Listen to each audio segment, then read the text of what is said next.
In this tutorial, I'll show you how to fix Telegram updating problem on iPhone. First, open your settings on your iPhone and click on Wi-Fi. Ensure that you're connected to a strong internet connection. 2. In Settings, scroll down and click on General. Scroll down and click on VPN and Device Management. Make sure that you are not connected to any VPN. If you are, disconnect the VPN. 3. Reset Network Settings. Go back to General, click on Transfer or Reset iPhone. Click on Reset and select Reset Network Settings. 4. Set date and time to automatic.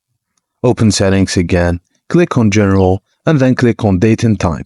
And make sure that Set Automatically is turned on. Also, you can update your iOS software or turn off content and privacy restrictions. If none helped, try reinstalling the Telegram app. And that's it, guys. Thank you for watching, and please don't forget to like and subscribe for more.